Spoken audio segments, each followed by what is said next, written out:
Thank you for viewing in on today's segment of The Power of Money.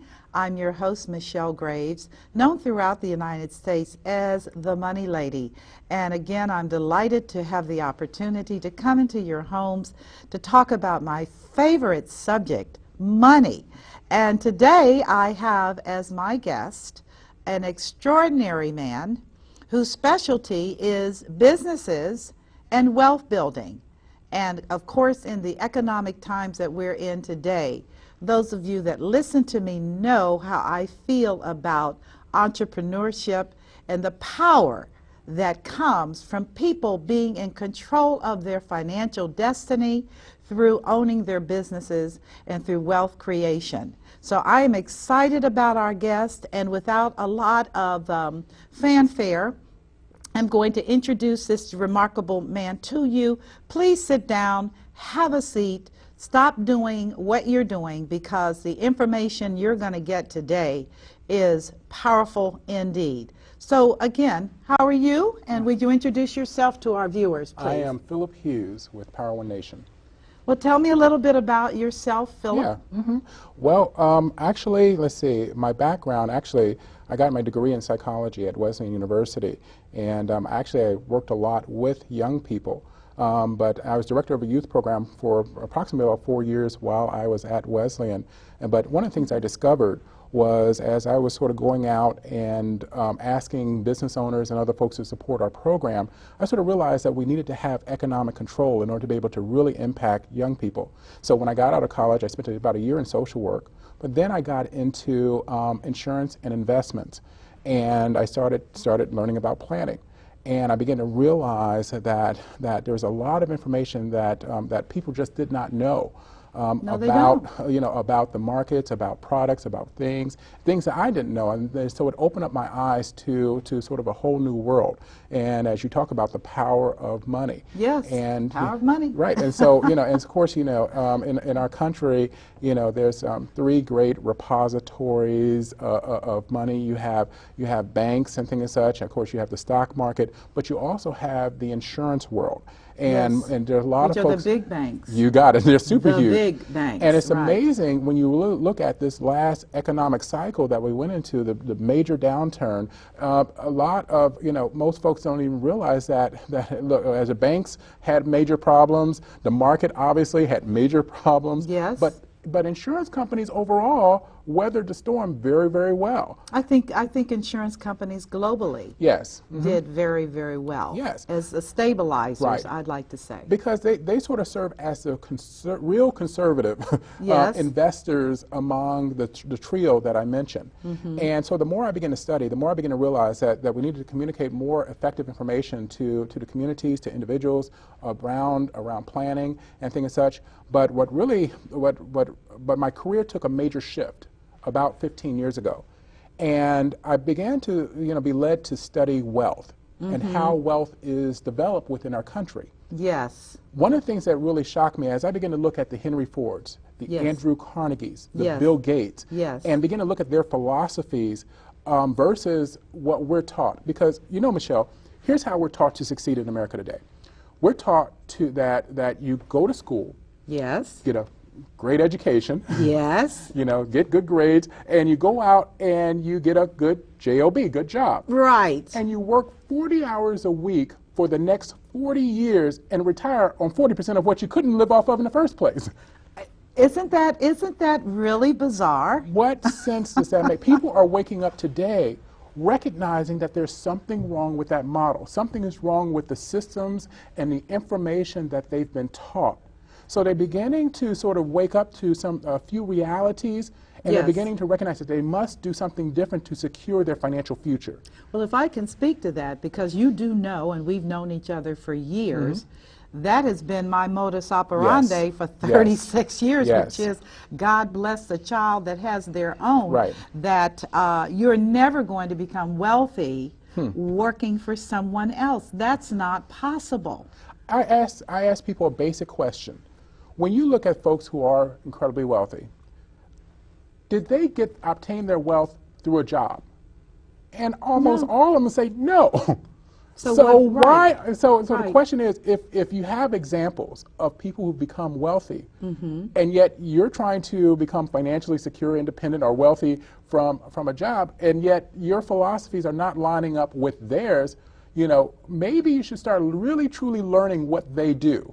And that's sort of the trek I began some 15 years ago. That's powerful. Yes. That is powerful. One of the things that, Michelle, that really shocked me about wealthy folks is that, first off, let's define what wealth is, because most of the time when we think of wealth, we think of money. Right. We think of But- having right, right. having a lot of money, the Right, big houses, right, big homes, right, and things. right. But wealth actually is not necessarily what you have. It's who you are. It's the philosophies, the mentalities, and the values you bring to the marketplace that dictate whether or not the market will pay you huge returns. Exactly. And so and here's the thing, because see, this is going to be a little bit shocking for some folks, because see, if you're living out your purpose, if you're living out your destiny in the marketplace, and you're moving towards some very defined goals, then no matter where you are, you're successful. You're becoming wealthy because of the passion and you're accomplishing your goals and your vision as such. I mean, think about this. Mother Teresa had absolutely, had nothing really of her own, or Right. nothing in her name, but she was probably one of the most powerful people when it comes to money, when it comes to control of resources. Yes. As such, she was really considered, in my mind, one of the wealthiest people, because she Yes. had access and ability to be able to influence so much. Right. And yet she was living out her purpose. Yes. Same thing with Dr. Martin Luther King. It's the same sort of scenario. I mean, here's a man who had great vision, didn't have a lot of money monetarily, but had great influence. Right. And yet he was able to live out his vision, live out his purpose. And we're seeing his vision, come into fruition today sure. as a result of him stepping out on faith and doing what he's done. But in the business world, people do the exact same thing. They have a vision for what they want to accomplish. Yes, we do. They step out on faith, Yes. and they begin to work that vision. And because of the process, now here's the thing. I know you're familiar very much with Robert Kiyosaki. Oh, of course. And course. if anyone has course. not heard of Robert Kiyosaki and read Rich Dad Poor Dad, I strongly recommend that you Yes. get the book, you read the book. Yes. But I was at a conference, and it was amazing to me that he pointed out something that really sort of blew me away. It was so simple, yet so powerful. And he said, the reason why most people don't become successful, that being accomplishing, great wealth, great income, is that, and he drew on the board, he drew a little stick figure. He said, here's you, all right? You're living your life, you're working hard and everything else. And he said, here's your goal, your vision, your dream. And he represented it by a dollar sign. And he drew this little cylinder between you and that big old dollar sign. And he said the reason why most people do not succeed is simply because they're unwilling to go through, and he wrote the word process in that calendar, in there. And he said most people are unwilling to go through the process that it takes to succeed and become wealthy. Right. They may start out, but they run into an obstacle, they run into a challenge, they run into a situation, and they give up.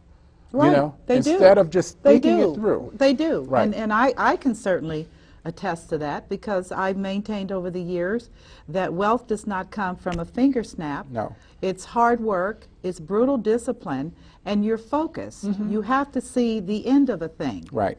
And then be willing to go through all of the steps or the process, as Mr. Kiyosaki said, to get to that end result. And you can't carry a lot of weight and baggage. See, We can be open about Right, this, right. because people need to hear this. The majority of people will remain enslaved to a job because they're unwilling to go through the process, right? And to get them there. And that's Okay. the challenge, is because that's the mentality. See, that's the mentality that's really been ingrained in people. Well, And so it's by design, though. It is. It I is. mean, the workforce. I mean, come on, in the manufacturing world, that's now kind of history. Right. But in the manufacturing world, they needed an educated workforce. Right. You can't build cars You if got you it. only know how to do cows. Right. So they had to create an infrastructure of education in this country to have a ready workforce for these jobs so that they would make profit. And Everything's imploded today, and Phil. see, the problem is that our educational systems have not adapted to the new realities, because see, here's what's happened in that whole manufacturing and in the business, is that what happened is that, assets have built up around the corporations and things and such. And so everyone started coming to that. They started getting trained. The school systems adapted, as you said, and such. But now what's happening is that technology is replacing the corporate worker. Well, as we see in this studio, robots. Right, right. I mean, so technology is replacing people. At the same time, you're getting competition from markets that are now becoming industrialized, and such, where you have a large labor pool at very, very low cost. And what are these companies and these manufacturers doing? They're outsourcing those particular jobs to those particular countries, leaving the American worker. Look at Steve Jobs and Apple. Apple's largest workforce is not in the United States. That's correct. So are we calling him un-American? Well, I don't think capitalists have any kind of national ties anyway.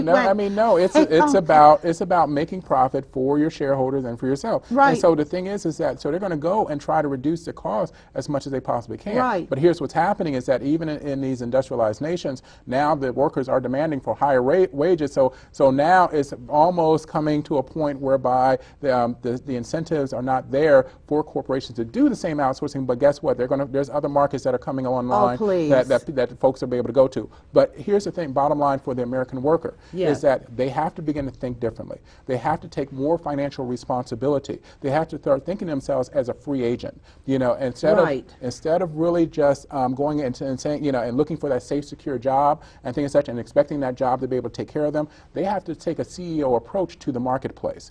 But you know what, Phil, and I only say this because, I've been doing business consulting and had my own companies and birthing another company as we speak, tied into international.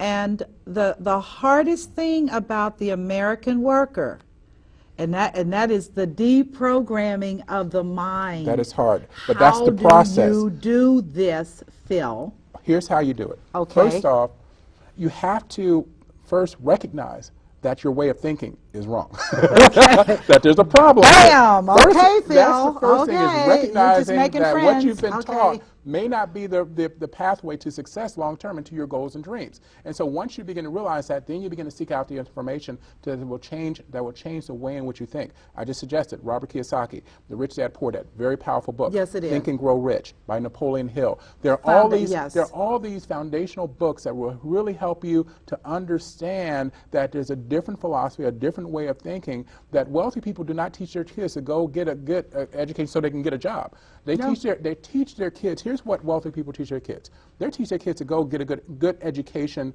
so that then you can go out to the marketplace and you can create assets that kick off income. And this is what Robert Kiyosaki teaches or sort of shares with us in terms of unveiling what wealthy people actually do.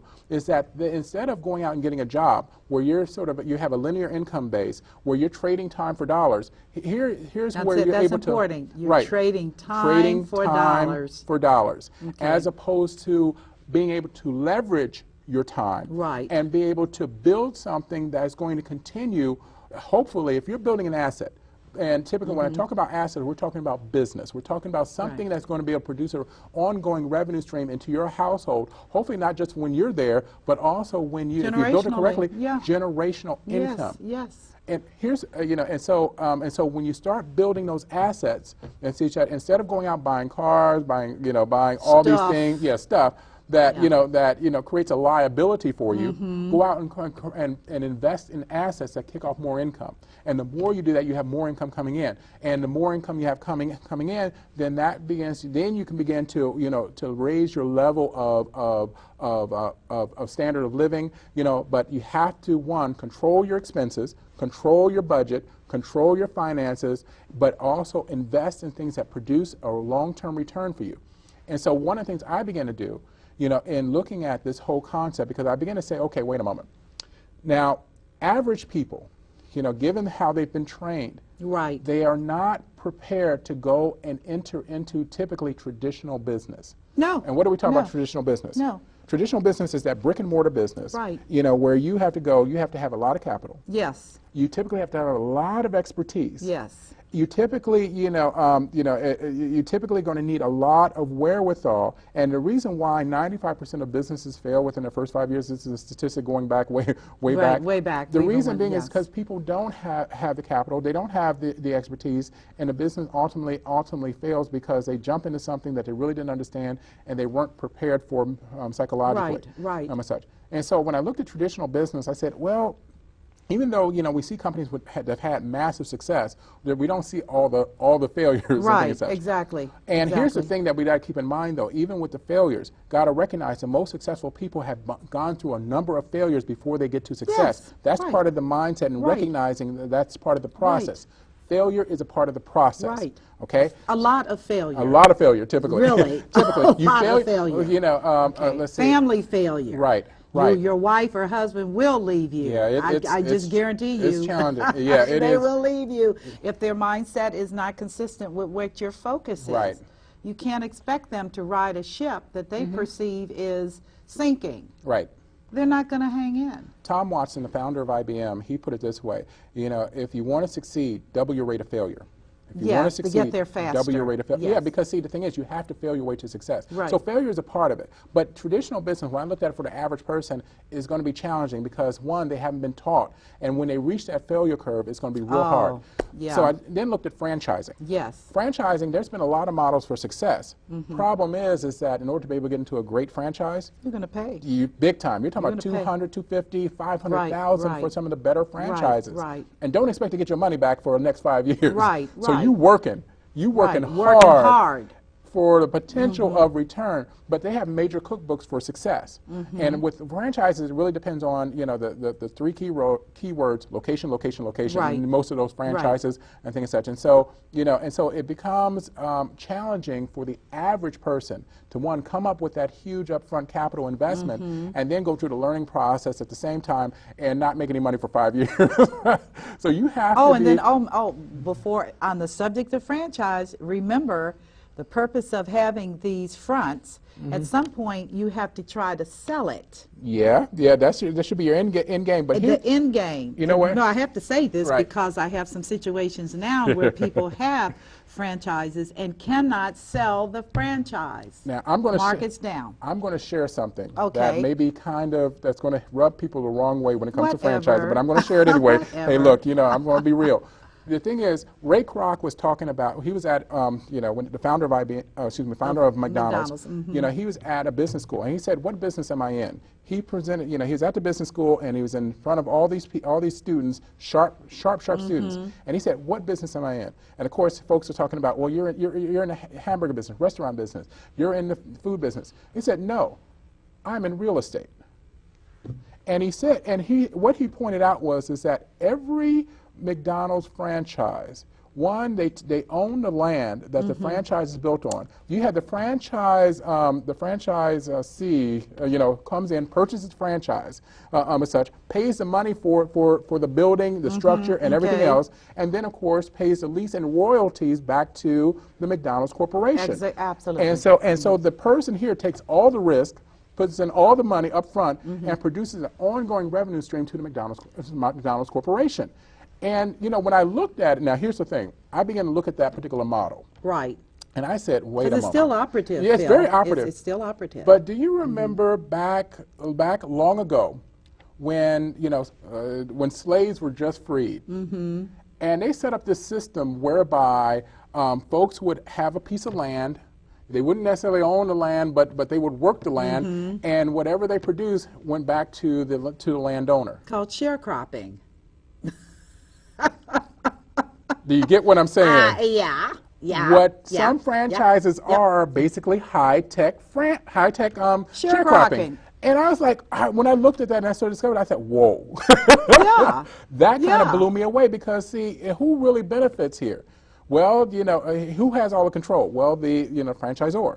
Who, Right. who pays all the money? Franchisee. Right, And right. I'm like, This is interesting. So franchises as an entity, I said, well, wait a moment, hold up. Maybe this is not the best way for people to get out into the marketplace. For the average working for the average person. person. But I then looked at this whole other industry called direct sales. Right, right. And here's one thing that kind of blew me away. Direct sales, also known as network marketing. Network marketing, you're right. And I was as skeptical as they come because I've had my experience with one of those famous companies that have been around forever. Everyone has been, everyone's been through there. With tons of inventory. Yeah, tons of unsold. inventory, yeah.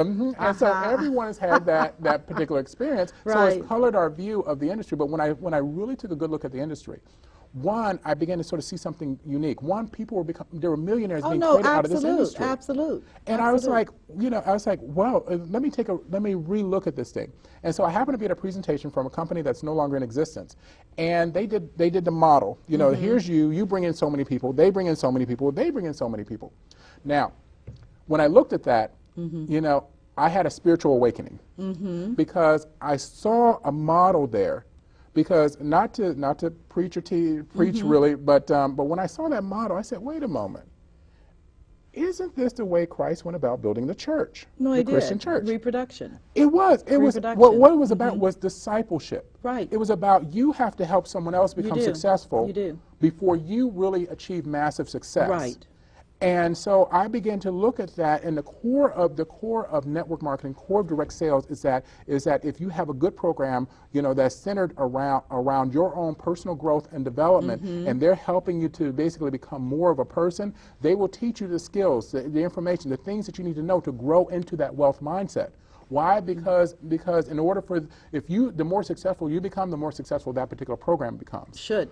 should. See, if you're willing to go through the process. Right. It is a process because see that's the thing. Most people that get in, they're expecting make $10,000 their first month, and when they don't, they're quitting. But you know what I share with people, because I'm very familiar with all of the models. Right. And in fact, the company I'm birthing now is strictly a manufacturing model based upon overseas ingredients, and I'm birthing that as a internet manufacturing model with no sales presence, just strictly boom.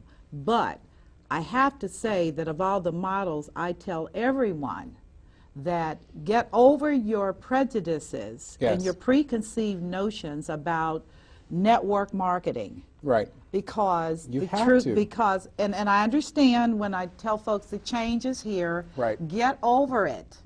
Because the bottom line is you're broke. Give me a better plan. Right. Show me something.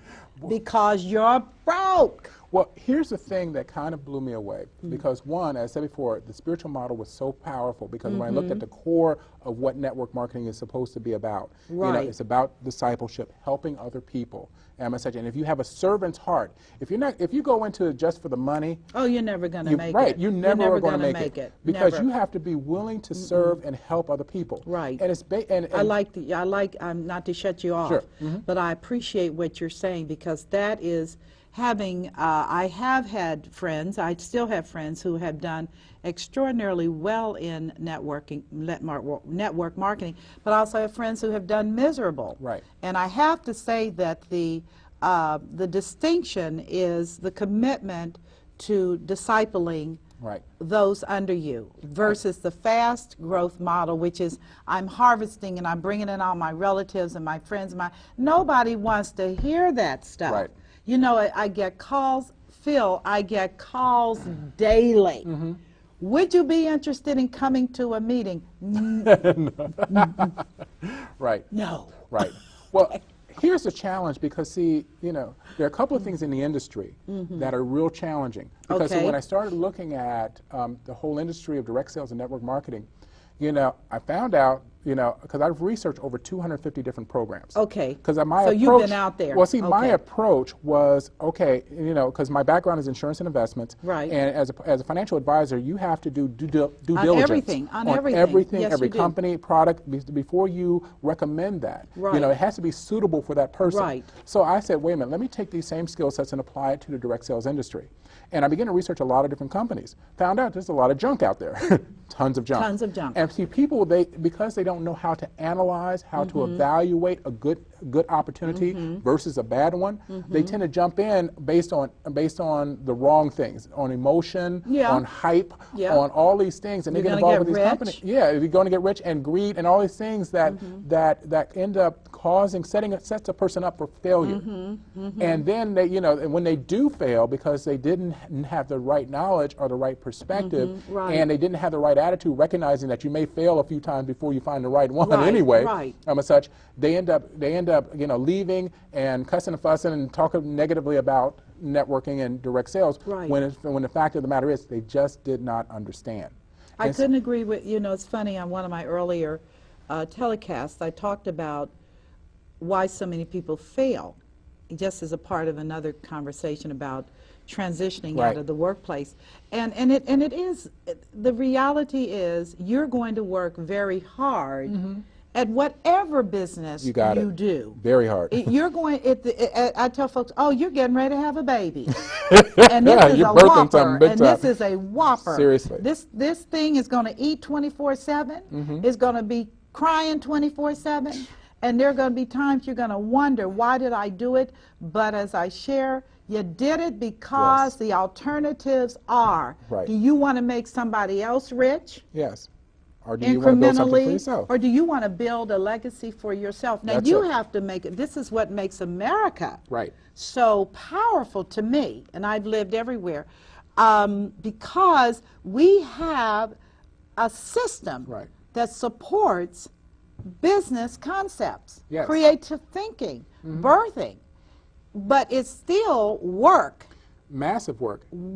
And the biggest thing in terms of that is that recognizing that for those people who've been brought up in the systems and brought up to think that, hey, look, you go and get a good job, as such, it's a paradigm shift to begin to enter into business. But you can do it gradually. You can earn while you learn. That's what network marketing and direct sales has an opportunity for you to do. It's typically a low cost of entry. And you typically, if you have a good program, good company, and you followed a simple criteria for evaluating these companies, the company, and you selected something that you can get personally passionate about, as such. Now, first off, before I tell people, take your emotions out of it, analyze it for what it is. If you're getting a good company and you like the product and like what it can do, as such, first look at the company. Is it strong? How long has it been around? Does it have a strong management team? Has the management team been jumping from opportunity to opportunity? So that's a clear telltale sign. How long have they been doing what they've been doing? Are they truly dedicated? Okay, they need to look at the product in and of itself. Is it a product of value? Would you buy this product independent of an economic opportunity? Do you have to join up with the program simply to basically get a discount on the product and things as such? And is it just a whole buying club? Exactly. Which a lot of them are. And so the only reason why people get in is to become a customer. As such. And so so what's the ratio between customers and distributors? How much of the product is being sold independent of how many customers do they have versus how many distributors do they have? If it's almost 1-to-1, may not want to take a serious look at that particular opportunity. As such. So then you definitely want to take a look at the market, because, and here's the key thing, because see, if you're marketing a product that is easily duplicatable, it will be duplicated, and that's a big challenge. There are a lot of products which are out there, and sooner or later, here's what happens. Some unique product comes out, with some great ingredient, something, and they have a story behind it. All right, so they tell a story. You got to have a story. Have a story, and they produce this particular product and things that everybody rushes to this company, joins in to get on the ground floor opportunity. Okay, and then that company starts rising. And then it starts hitting $100 million, $200 million market category, and then other companies start duplicating that and with their own particular version or brand or special ingredient onto that particular product. Okay, and then what happens is over time, with all these companies, all these companies start propping up, but none of the companies are growing because of all the competition. And then it hits a $1 billion market category, and then Walmart takes a look at it. And once Walmart gets it, game over. Trump, that's it. Yeah, I mean, ball game, because there's no next. way, because of the volume and the Right, distribution mechanism that Walmart already has in right, place, that you right, can compete cost-wise. right. So you end up paying, $50, $60, for a bottle of juice that you can get from Walmart for 13 bucks. It's so, you are so on point with this because Walmart is the Trump It is. on a product. Right. And again, no matter how successful, and this is that greed factor because It the is. guys that birth it are selling like crazy, trying to build their organization because they know In a very short period of that time. in a very short period of time, that little berry or Right. that little drink or that little is going to become a part of the product matrix Right. of the largest retail distribution network in the world. Right. And see, the And thing that's is, just, and so you have these folks, unfortunately, once again, you got to look at the company and everything Yeah. else. But you have one of the things that give network marketing a bad reputation is that you have these folks who understand this, and they get all these people involved, and next thing you know, they're jumping off to another opportunity. Right. And I would call it the cocaine mentality. People are they're looking for cocaine they're looking for mentality. their next big high. hit. Yeah. Yeah, Big high, and so yeah. and that's what happens. And if you don't recognize that's what's going on, you can easily get caught up in mess. And then eventually you start getting very disappointed, very discouraged by the industry if you don't understand. But there are some companies out there that are doing the right thing. There are some companies I know there are. that are shifting. I spent time. Right. I'm still in Dallas, and Dallas is a birthing Dallas place. is a great, oh my great market, gosh. awesome place. I want to be. Yes, yes, Oh, yes. yes, Love those Texans. yes. But Dallas is an entrepreneurial epicenter. There it they is. They birth companies. They birth people. They birth. Period. And there are some that aren't as credible as others, but Right. the reality is that many, many, many rapid growth companies have birthed out of Dallas, Texas. Yes. It's more than Yes. yee-haw and Yeah, riding ponies and painter horses. It's a business mindset that says we can do this. Now, Right. maybe it has to do with having to go through everything to get to Texas because you're going Yeah, to see a lot that's to true. get to That's Texas. true. It's hot That's down true. there. Well- But I agree with you. I think that for the average person who has decided, particularly young people, because I look at young people, Phil, and I am so outdone at the lie they've been told. Yeah. They've got all this student loan debt. They can't ever get on They track. come out behind the They eight ball. come out. Right. And that's one of the things I really see. Remember, I told you, my passion, my background is working with young people. I But I see began to it. realize something. So I feel God has taken me on this track to study wealth and wealth development, and so that I can have more of an impact in teaching young people the new philosophy. Right. To teach them financial literacy, which is I know Right. you are Yeah, I'm on that. prime Yeah, proponent of, yeah. things such. To begin to teach them new ways of thinking and approaching the marketplace. Yes. That's going to be beneficial long term. To teach them about the power of leverage. To teach them basically that, hey, look, there are opportunities out here for you to learn and grow. And as I was sharing, when it comes to direct sales with the right program and the right opportunity, you will learn servant leadership. The more you become a servant leader, the more success you will have. The more you're more concerned about. See, here's what I love: the more concern you have about other people and their success, reaching their goals, and such, the more you're going to see in terms of wealth for you and your family long term. Phil, I love you. I love you too. That's the reason why I'm here. You. Yes. Gosh, because the whole servant leader Yes. mindset that identifies the paradigm shift, which is don't show me any more fat men making a pile of money and everybody else is scrounging around with zero. Right. That is not the plan for this next century. Right. We've got to make a shift here. Part of the, and see, in talking about leadership becomes really, really key. Because see, you have, there's really, in my mind, three types of leadership. You have, You have positional leadership. People operating out of their authority, operating to, dictate, what's Yeah. what. That's traditional corporate America. That's the old model. That's the old model. But some of that old model is even creeped into this area of direct sales. Well, and then let me explain how. Then you have servant leadership, which is true servant leadership. These are the folks who become most successful, in there because they're teaching and training their people to helping them become better. They're truly focusing on helping people to maximize the best that is within them, helping them to step out on faith, helping them to self-actualize. All right. Then you have, what I call, let's see, these are false leaders. See, these are people who pretend to be servant leaders, but they really operate out of positional leadership and loyalty. And you see a lot, unfortunately, you see. Give me more. What Okay, do you what mean? I mean by these folks, okay, these are folks who, on an outside appearance, they look like they're doing all the work to be able to help you, but really, they're not really trying to help you, they're trying to help themselves. They do so all you're talking about pigs.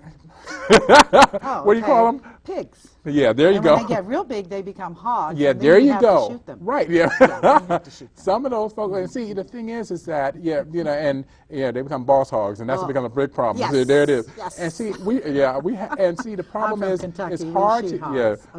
it's hard to sometimes differentiate, who's who. Outside of really talking with people who are working with these folks, because see the position, these false leaders, these folks who basically they're willing to compromise their values. It's not they're all about just getting people engaged for their own sake, even though on the outside they look like they're trying to help you. Really, they're trying to help themselves. That's where their heart is, as such. And so you'll see it over time, but unfortunately, it's not necessarily easy to disseminate. So. Well, I think you can. I guess I've been out in the world of business for 36 years now. I'm not a young woman, but I will tell you that that's a predator. They eat their young. Yes, and their young are the things they birthed. Right. And I observe people feel very carefully in the public venue. I observe how they interface with people. I observe specifically how they interface with females. And the reason I say that is because if a male is got those issues of control, yes, how he interfaces with females is going to be very, very, very interesting. Yes. In terms of maneuvering and manipulating and the conversation. There you go. And like I told them, warning, warning, warning. I'm getting ready to get eaten. There's a viper in the house, right. But in all seriousness, I think that it requires a certain level of observation, but I will tell you, watch how they deal with women. Watch how they really interface with females. That's good. And whether they have an attitude that is, as I told them, oh, you're such a dinosaur, and I need to help you on to your end. But that is a good thing, right? What you're saying. And also, when you look at, certain folks, and even how they treat women, how they treat other ethnic groups, that too. And whether or not, here's the telltale sign: are there folks prospering? Are there folks who are part of the team? Are they actually growing, as such? Because you have some of these folks, these false leaders who will actively, the hogs, they will keep people down because they want to get the override revenue instead of building leaders up. Well, Servant leaders build people. I'm telling you, that's one of the very things that has turned me off, because I'm not into pigs and hogs. I don't eat them. I don't like them. And when I see that type of behavior in the marketplace, and it's very corporate. Right. This is so much a residual from That's corporate, so which is, I'm going to crush you because I need the accolades, I need the revenue, I need these things, and I don't care anything about you. That is a residual from that way of management. Right. And that's going to be a big deal, because young people are not feeling it. Right. They'll quit. Right. They'll quit. Here's how you can tell a servant leader. Okay. Okay. One, they follow Zig Ziglar. Okay. Because Zig Ziglar says, if you help enough people get what they want, you can have everything you want. Yes. They look to the long term. You know, a true servant leader recognizes that you cannot have real success without successors. So you want to be building as many leaders as you possibly can. You want people to pass you up. You're going to celebrate the success of somebody else, Absolutely. even more so than your own. Absolutely. That's how you tell a good servant leader. You know, and such. And so when you see that happening within teams or organizations and people, that's how you can discriminate and determine who's who. The positional leaders, false leaders, and the servant leaders. I was so incredibly blessed to be a keynote speaker at an event that you were involved with. And I saw in that young lady, April Joy Gillespie. Yes, I saw, excellent. an alpha female. Absolutely yes. excellent. And a leader, a servant leader. Yes, she is. She made my experience there joyful. Right. And I do speaking everywhere. And she was shocked. I was lugging in my computer and my projector. And she was like, "What is this?" And I told her, I said, "Listen, girl, I have gone to events where I've been the keynote speaker and nothing has been in order. Right. Nothing has been done. Right. Never got paid. Oh, no. This is I'm telling you, this is a pig thing. Right. Which is just completely chaotic. And I say to myself, in America, we are such a kind country where even idiots can get by. Right. They can, you know. But to be successful, and the way that young lady, and a young woman, Phil, she's in her 30s. Yes, well, I'll tell you, Miss April Joy Gillespie is really, she is one of the folks, if you're talking about a true servant leader, yes, you know, she really epitomizes that. I have to say, and I told her, I said, you brought tears to my eyes because I am a servant leader.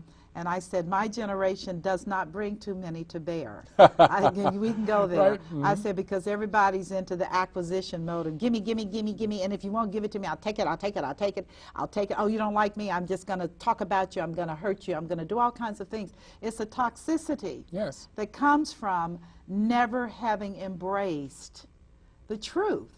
And the truth is that we are responsible for one another. And my success can never be earned off the backs of somebody else. It does not work like that. That is an evil, lacking God principle. Very good. It just is. So I just had to say that I experienced, even though I'm not a part of your organization, but I experienced, to my delight, a flawless event. From beginning to end. And I told her, I said, you know what? I've run into another Michelle Graves in the making. Be careful, girl. You get ready to see some stuff. But just the ditto what you were speaking on. Well, yeah, and here's the thing: is that one, she has just an awesome future because of one. You know, I happened to meet her at one of the programs that we had selected as being one of the best of the best in the marketplace, and you know, she has that ability to be able to evaluate these companies, and she's positioned herself very, very well. And her, you know, and it's very clear that she is going to be teaching, training, sharing, impacting people's lives with what with the knowledge that she's gaining, and it's really, really great. You know, and so her event was absolutely excellent. I just loved it. I had to put her at the top of my list of speaking events. It was just flawless, and to see. And I will say this because I find myself now engaged more and more with young entrepreneurs under 40s, and I said, well, maybe I found my own at 60. I'm now running around with young people. That's real different. I love the energy, but they, I think, have a tremendous opportunity through the network marketing model because they function in tribes. They clustered Facebook and social media, Twitter. I mean, you know, the social media outlets is so geared towards really, you know, sort of the new dynamic. You know, and what's happening in you know, in the world when it comes to looking at these economic models. And just want to, you know, just sort of briefly share what I was talking about the criteria for. Let me go back to a moment because I talked about the company. I talked about the market. I talked about the product. And also, when I talk about the market, there should be a need for that particular product. Oh, and when you're sure. evaluating, because a lot of times there are a lot of products out there that there's really no need for. They're manufacturing the need. You want to make sure that you have a product that is really, truly needed out there as such. You also want to look at compensation. How you're paid. Here's a telltale sign, well, two things that you want to be wary of. If there's a large entry fee, and and you tend to be compensated on bringing people into the business as as a distributor of some kind, and that's where the bulk of your revenue is coming from, that's a problem. Because most of your revenue should be generated directly from the marketing of the product. It should, I mean, because otherwise it's just, once again, one of those wholesale buying clubs, and you're just encouraged to be able to recruit people, but the product may not be strong enough to stand on its own. So you have a lot of people who have a greed mentality who are attracted to these type of programs, as opposed to people who look at the product, see that there's value in the product, and they want to make sure, and they get passionate about marketing and getting that product out into the marketplace. And as such, one of the telltale signs for evaluating, from a compensation standpoint, is how many sales do I have to do, or how much volume do I have to create in order to generate $1,000 of income?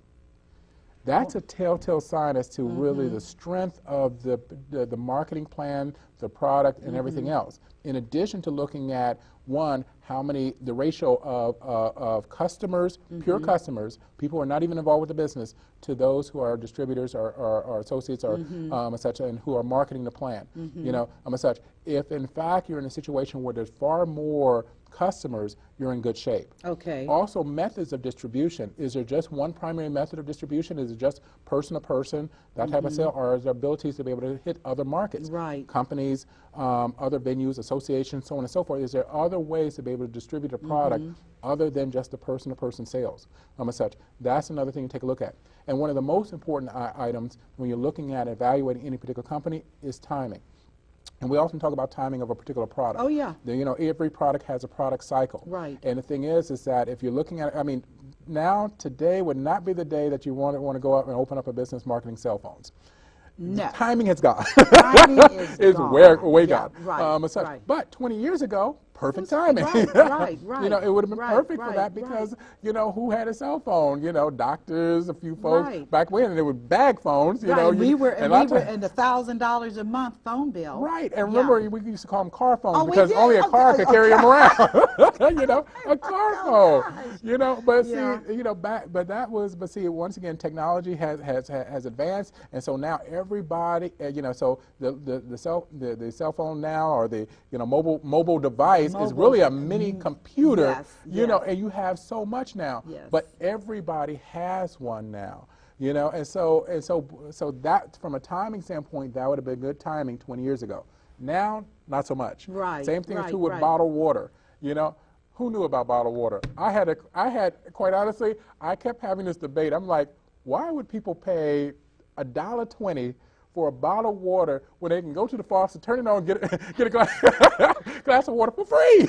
Because the perception is that the tap water is going to kill you. Here's what the industry did. Okay. It was they educated folks. Right. I wonder about the educational process. Okay. They said marketing. Tap water bad. Yeah. Bottled water good.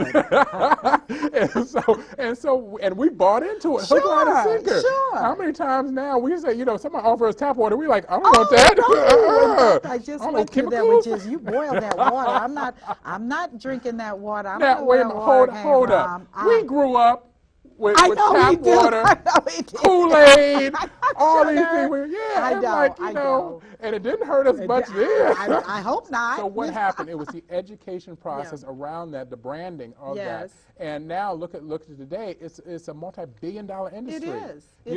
And as such, once again, timing. If you had opportunity to be able to get in early, great. I'm such. But now that's not the time to be able to get involved with that industry. Okay. So let me just, because our time is moving quickly. We've only got a short period left. What made you choose through your evaluative process? And viewers, hear me well. I am not a part of his organization, but I am respectful of the fact that he did go through a very sequential, critical evaluation, which is important in business. So what made you choose to be a part of Legal Shield? Legal Shield? Yeah. Well, Legal Shield as a company has been around like 40 years, but when I ran across the product, it basically helps people get affordable access to the legal system. And I've had issues in the past. I mean, you just had attorney on, you know, on your previous segment, and such. And you know, unfortunately, attorneys, you know, right now at $200 to $300 an hour for average people, it's hard for folks to be able to come up with that. Though we need more access to legal services and information than we ever have in the past. And such. And then when I got the product 15 years ago, I started using it. You've been doing this for 15 years. Well, I got the product 15 years ago. I joined up, but I was, once again, I was going through my due diligence process, studying a lot of different companies. So I didn't actively start building an organization until you know, well, really until about maybe 10, 12 years ago. But here's what happened. That's still a long time. Yeah, it's been a long time. But I started very slow, and I said, once again, it's a process. Right. How long people's process is determined upon the individual. As such. And I've been growing through my process and still growing. And so, but anyway, you know, one of the things that differentiated this program is that, one, when I looked at the product, it's very different. There was no other real product that I could find that was out there on the marketplace that did what this particular product did. And two, I started using the product, and it started saving me money. And so that's bottom line. That was it. You know, I used it. It saved me money and gave me access to a whole group of attorneys. Now, my sister's an attorney. My best friend's a law professor. But when I had a legal situation, neither one of them could help me because one is in one is in Chicago, the other is down in Georgia, and as well they specialize in totally different areas. Right. And so so I needed more access than what everybody knows an attorney. Right. But it's such a diverse field today. And so what's happening in the legal industry is very simply this: it's going the way that healthcare has gone. Think about it. You know, you're probably way back in the day, you could take a chicken into a doctor and get services. I didn't do that today. Why you need? And right now, and so the thing is, that when the price of healthcare got so high, they needed to have something that bridged the gap. That's health insurance. That was born about 53 years ago. Same thing true with car insurance. What car insurance is basically is prepaid rec, prepaid. It is prepaid. Yeah, basically. Yeah, you're paying in advance. You pay in advance for something that chances are will happen at some particular point in time where you're going to need the service. And now it's mandatory. It's mandatory that people have it. If you drive, you have to have insurance. You know. So anyway, so we see that direction going with legal services. This product fills that particular need in a very low cost rate. Well, this has absolutely been an amazing conversation. Thank you. And I love Phil. I do. Known you for years, and likewise, and respect what you're doing and the critical content, because I have no doubt that you are extremely successful. I have no doubt that the Lord is with you. Thank you. I have no doubt. And I have no doubt that your philosophy about being a servant leader is going to advance you personally. But you've got a bunch of little babies in the rear. Yeah. That's the beautiful thing about raising people up, is the people whose lives you impact. And never have we lived in a time in history, Phil, where we're seeing this demarcation of people that are pig-like in the same room with people that are harmonious. Right. And I say this, I was at several meetings, and I was with one group of investment people that were incredibly pig-like. And then I shifted over to another group of people that were incredibly humanitarian. And I said to myself, this is the cultural divide. This is not a race thing anymore. It's not a sex thing anymore. It's a mind thing. It is a mind thing. So I appreciate what you have brought to the table as a business person, an entrepreneur, a critical thinker, a person that uses your money maker and to change and empower other people. And that's where I see you going and heading in these remaining minutes that we have. Yeah, and one of the things that I've done is come together with folks who are in the direct sale industry with companies and organizations that are doing the right thing. Right. And we've come together to create a group called Operation Success. Okay. And our goal is to educate people about direct sales, help people to recognize what's going on. And on May 5th, let's see, at Renew Church, on West North Bend Road in Cincinnati. We're going to be having from 10 to 2 a training and sharing information about the direct sales industry. Now, because we're wrapping up, do you have a website? Yes, I do. Because we have 1 minute left and I got to sign off. Yeah, poweronation.biz is the website, and also they can reach us at successop at facebook.com. Okay. I'm Michelle Graves. This show has been another awesome experience with a remarkable person, and I hope you've enjoyed it. I hope you've learned some things, and you will begin to apply those principles into your own life. Listen, folks, things have changed. They are not going back. We're moving forward to a new and better environment, hopefully and prayerfully. I send you love, blessings, and as always, look forward to hearing and seeing you for the next segment of The Power of Money. I'm Michelle Graves. You have a wonderfully blessed day. Take care.